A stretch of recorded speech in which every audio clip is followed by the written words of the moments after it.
76.80 લાખની વેલ માછલીની ઉલટી એમ્બરગ્રીસ સાથે એક શખ્સ ઝડપાયો। પંચમહાલ ગોધરા એસઓજી પોલીસે બાતમીના આધારે ગોધરા બામરોલી ચોકડી પાસે વોચ ગોઠવી એક્ટિવા પર પસાર થતા સુરેશ રજનસિંહ બારિયાને અટકાવી તપાસ કરી હતી। તપાસ દરમિયાન તેની પાસેથી 768 ગ્રામ શંકાસ્પદ વેલ માછલીની ઉલટી એમ્બરગ્રીસ મળી આવી હતી, જેની આંતરરાષ્ટ્રીય બજારમાં કિંમત 76,80,000 અંદાજવામાં આવી રહી છે। આરોપી આ જથ્થો વડોદરાથી લાવ્યો હોવાનું અને ઊંચા કમિશનની લાલચે વેચતો હોવાનું ખુલ્યું હતું। પોલીસે એમ્બરગ્રીસ, એક્ટિવા અને મોબાઈલ સહિતનો મુદ્દામાલ જપ્ત કરી આરોપીની આગળની કાર્યવાહી માટે વન વિભાગને સોંપ્યો છે।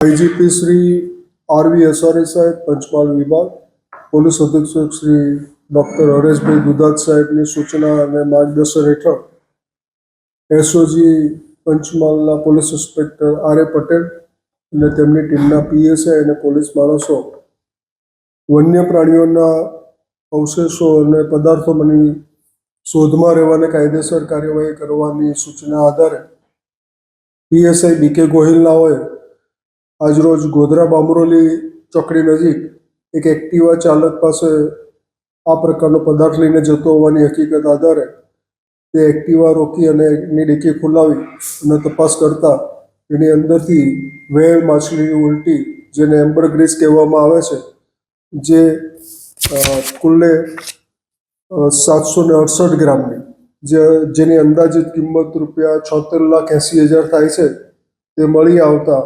તાત્કાલિક સ્થળ ઉપર એફએસએલની ટીમ અને ફોરેસ્ટની ટીમના અધિકારીઓને બોલાવીને તપાસ કરતા તે એમ્બરગ્રીસ હોવાનું જણાય, જે બાબતેની કાયદેસરની કાર્યવાહી કરી અને આગળની કાર્યવાહી માટે ફોરેસ્ટ વિભાગને કાગળો અને આ મુદ્દામાલ સોંપવામાં આવેલ છે।